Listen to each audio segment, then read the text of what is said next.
नमस्कार दोस्तों, यदि आप कंपनी के चमचाकारों, चाटुकारों से अगर बहुत परेशान हैं तो आपको डिप्रेशन में जाने की कोई ज़रूरत नहीं है। डिप्रेशन आपको ख़त्म कर देगा अगर आप चले गए तो चाटुकारिताओं के साथ बिल्कुल नहीं जुड़ना है। आपको अपना अलग पोजीशन बनाना है, आपको अपनी ज़िंदगी को अलग तरीके से जीना है। कोशिश यही रखिएगा कि हम उन लोगों से बच के रहें, ठीक है। क्योंकि अगर आप चाटुकारिता लोगों के पीछे फंस चुके हैं तो आप एक उलझन भरी ज़िंदगी जी रहे हैं और वो ज़िंदगी आपको ख़त्म कर देगी लगभग। और मेरा ये वीडियो बनाने का मतलब यही है कि मैं लोगों को अभी तक कितनी कंपनी में नौकरी कर चुका हूँ, ये अगर मैं बताऊँगा तो आप सोचोगे कि साला पैसा कमाने के चक्कर में क्या काम कर रहा था या फिर और कुछ कर रहा था। दरअसल पैसा कमाना नहीं था। पैसा अगर कमाना होता तो मैं एक जगह सुटेबल काम कर सकता था।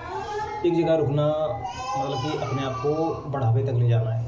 और मैंने कभी एक जगह नौकरी की नहीं, क्योंकि एक जगह अगर मैं नौकरी कर लेता तो सिर्फ एक ही ऑफिस में सुटेबल रहता और फिर मैं लोगों को डिप्रेशन से नहीं निकाल पाता। तो मैंने अभी तक हर नौकरी, हर कंपनी में यही देखा है कि लोग, जो युवा लोग हैं, सबसे ज़्यादा जो जूझ रहे हैं वो बेरोज़गारी से जूझ रहे हैं। और बेरोज़गारी का मतलब ये है चाटुकारिता और तलवे चाटने का काम। क्योंकि जो तलवे चाटने वाले लोग होते हैं उनके पास ज्ञान नाम की कोई चीज़ नहीं होती। बस वो अपने देख लेते हैं कि सामने वाले के अगर चाटुकारिता करते रहेंगे, और सामने वाला भी ऐसा ही होता है कि उसको चाहिए होता है कि मेरे को कोई चाटे, तो वो उसी को प्रमोशन देता है। आपको लेकिन अगर प्रमोशन नहीं मिला तो आपको निराश नहीं होना, क्योंकि आपका बेहतर नॉलेज है, बेहतर ज्ञान है, आप ईमानदार हैं, अच्छे इंसान हैं। और जो एक्सपीरियंस होता है वो ईमानदार को ख़त्म कर देता है।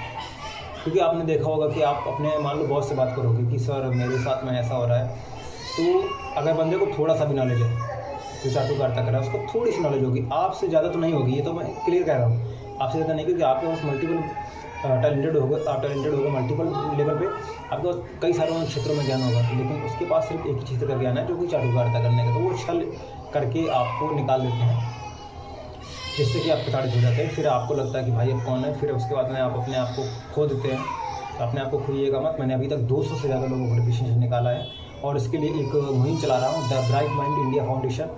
The bright mind India foundation का मतलब यही है कि जो भी लोग बेरोजगार हैं, जो भी लोग जॉबलेस हैं और जो भी लोग डिप्रेशन से जूझ रहे हैं, जो भी लोग घर पे बैठे हैं, फ्री बैठे हैं, जिनके पास कोई काम नहीं है, जिनके पास कोई धंधा नहीं है, जिनके पास कोई नौकरी नहीं है, जो दिन भर रील स्क्रॉल करते रहते हैं और स्क्रॉल करके रील अपना टाइम वेस्ट कर रहे हैं, उसके बाद में कभी कोई फिर से अपने बैठते हैं तो उनको सोचते हैं कि यार मैं क्या करूँगा, फिर उनको चिंता होती है। और कुछ लोग ऐसे होते हैं कि दो बड़े लोगों के साथ में बैठना उठना हो गया तो उनको ऐसा लगता है कि भाई मेरे पास तो आज इन बड़े लोगों के साथ में उठना बैठना है और मेरे को तो कोई दिक्कत आएगी नहीं। दिक्कत आएगी भाई, दिक्कत आएगी बाबू। जिस दिन दिक्कत आएगी वो बड़े लोग आपके काम में नहीं आएंगे। उन बड़े लोगों ने आपको जो रख रखा है ना आपके अपने साथ में, वो सिर्फ